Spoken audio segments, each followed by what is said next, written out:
Jacques 5, verset 13. Quelqu'un parmi vous est-il dans la souffrance? Qu'il prie. Quelqu'un est-il heureux? Qu'il chante des louanges. Matthieu 5, verset 4. Heureux ceux qui pleurent, car Dieu les consolera.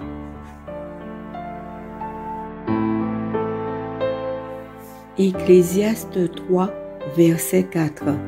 Il y a un temps pour pleurer et un temps pour rire, un temps pour gémir et un temps pour danser.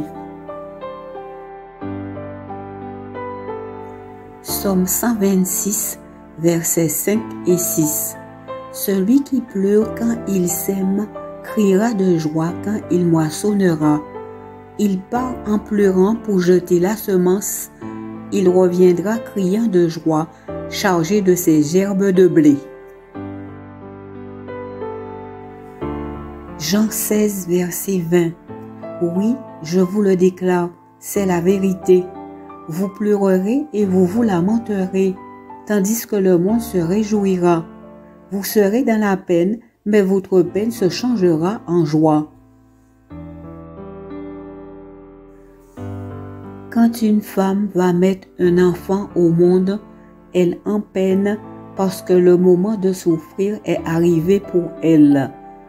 Mais quand le bébé est né, elle oublie ses souffrances tant elle a de joie qu'un être humain soit venu au monde. De même, vous êtes dans la peine vous aussi maintenant, mais je vous reverrai, alors votre cœur se réjouira et votre joie, personne ne peut vous l'enlever. Ésaïe 61, versets 1 à 3. Le Seigneur Dieu me remplit de son esprit, car il m'a consacré et m'a donné pour mission d'apporter aux pauvres une bonne nouvelle et de prendre soin des désespérés. De proclamer aux déportés qu'ils seront libres désormais et de dire aux prisonniers que leurs chaînes vont tomber.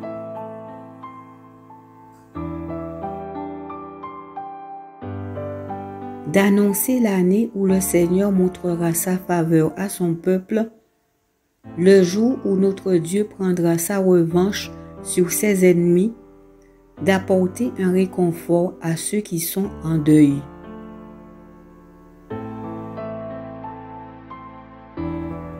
Jérémie 31, verset 13. Alors les jeunes filles danseront de joie, de même que les jeunes gens et les vieillards. En effet, déclare le Seigneur, je changerai leur tristesse en gaieté, je les consolerai de leur chagrin, je les remplirai de joie. Philippiens 4, verset 6. Ne vous inquiétez de rien, mais en toute circonstance, demandez à Dieu dans la prière ce dont vous avez besoin et faites-le avec un cœur reconnaissant.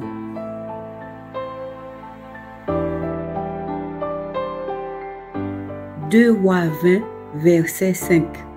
Le Seigneur ordonna au prophète Ésaïe de dire au roi Ézéchias, « J'ai entendu ta prière et j'ai vu tes larmes. Eh bien, je vais te guérir. Dès après-demain, tu pourras de nouveau te rendre au temple du Seigneur. » Apocalypse 5, verset 5. Alors l'un des anciens me dit, « Ne pleure pas. Regarde, le lion de la tribu de Juda, le descendant du roi David a remporté la victoire. Il peut donc briser les 7 sceaux et ouvrir le livre. » Luc 7, versets 11 à 16. Jésus ressuscite un jeune homme. Jésus se rendit ensuite dans une localité appelée Naïn. Ses disciples et une grande foule l'accompagnaient. Au moment où il approchait de la porte de cette localité, on menait un mort au cimetière, C'était le fils unique d'une veuve.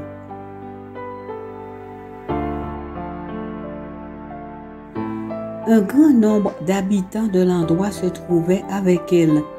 Quand le Seigneur la vit, il fut rempli de pitié pour elle et lui dit, « Ne pleure pas. » Puis il s'avança et toucha le cercueil.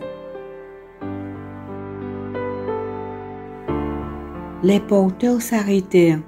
Jésus dit, « Jeune homme, je te l'ordonne, lève-toi. » Le mort se dressa et se mit à parler. Jésus le rendit à sa mère. Job 16, verset 20, 42, versets 5 et 10. Tandis que mes amis me traitent sans respect, je regarde vers Dieu, les yeux remplis de larmes. Seigneur, je ne savais de toi que ce qu'on m'avait dit, mais maintenant, c'est de mes yeux que je t'ai vu. Tandis que Job priait pour ses amis, le Seigneur le rétablit. Il doubla même les biens que Job avait possédés.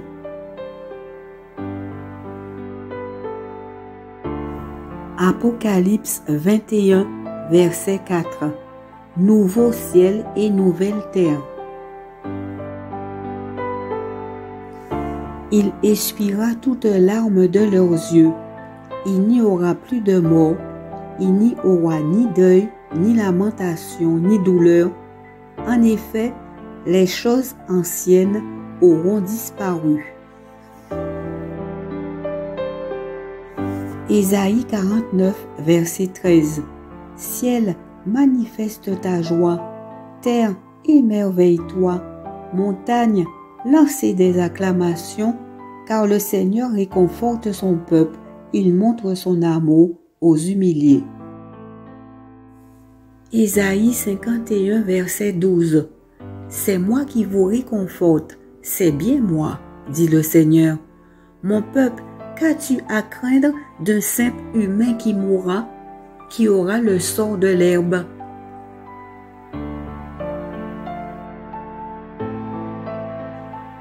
Bientôt le prisonnier accablé sera remis en liberté.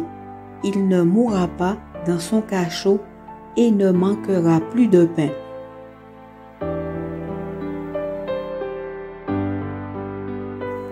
Luc 6, verset 21. Heureux vous qui avez faim maintenant, car vous aurez de la nourriture en abondance. Heureux vous qui pleurez maintenant, car vous rirez.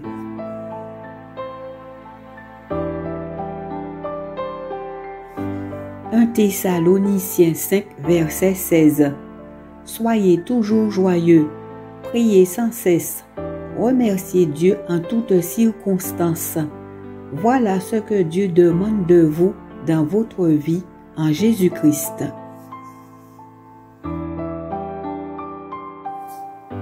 Jérémie 31, verset 16. Mais le Seigneur lui adresse ce message: retiens tes sanglots, sèche tes larmes, car je récompenserai ta peine. C'est moi le Seigneur qui le dit. Tes enfants reviendront de chez leurs ennemis. Psaume 30, versets 11 et 12.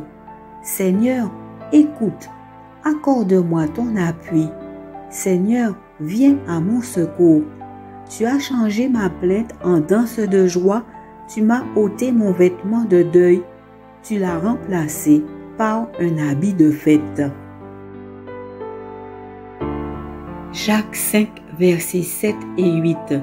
Prenez donc patience, frères, jusqu'à ce que le Seigneur vienne. Voyez comment le cultivateur prend patience en attendant que la terre produise de précieuses récoltes.